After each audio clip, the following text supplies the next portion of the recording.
près de 2 millions de foyers français vivent grâce au RSA. Mais derrière ce chiffre national se cachent des réalités territoriales très contrastées. En août 2025, exactement 1796 515 foyers percevaient le revenu de solidarité active en France. En comptant les conjoints et les enfants, ce sont 3,65 millions de personnes qui dépendent de cette prestation, soit environ 5,4% de la population française. Ce qui est frappant, c'est la trajectoire de ces dernières années. Le RSA avait atteint un pic historique en 2020 avec plus de 2 millions de foyers bénéficiaires, sous l'effet des chocs économiques liés à la pandémie. Depuis, la tendance s'est inversée. Le nombre de foyers a reculé de 11% pour atteindre son niveau le plus bas depuis au moins 2016. Une baisse régulière, année après année. Mais tous les territoires ne sont pas logés à la même enseigne. Le département du Nord arrive en tête avec 93 255 foyers bénéficiaires.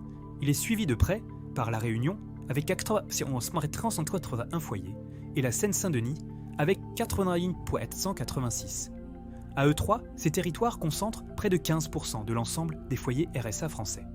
À l'opposé, la Lozère n'enregistre que 1115 foyers, ce qui en fait le département le moins concerné par cette prestation. Le Cantal et la Creuse suivent avec respectivement 1619 et 2237 foyers. Ces départements ruraux, peu densément peuplés, affichent un tissu économique plus stable, ce qui explique en partie ces chiffres très bas. Qui sont les bénéficiaires ? Les 25-34 ans constituent la tranche d'âge la plus représentée, avec 31,8% des foyers, soit plus de 570 000 personnes. Les moins de 25 ans, eux, ne représentent que 3,7% du total, en raison des conditions d'accès très restrictives au RSA pour les jeunes. Les 60 ans et plus restent également minoritaires, à 9,4%. Sur le plan financier, le RSA représente une dépense d'environ 15 milliards d'euros par an. Le montant forfaitaire s'élève à 635,71 € par mois pour une personne seule, un montant qui sera revalorisé à 651,69 € à partir d'avril 2026. Depuis 2022, une expérimentation de renationalisation est en cours dans 3 territoires pilotes, la Seine-Saint-Denis, les Pyrénées-Orientales et l'Ariège.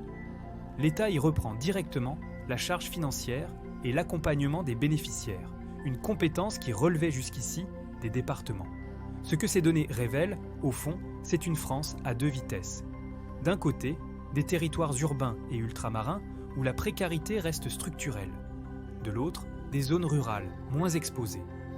La baisse globale du nombre de bénéficiaires depuis 2020 est une bonne nouvelle, mais elle ne doit pas masquer les inégalités profondes qui persistent d'un département à l'autre.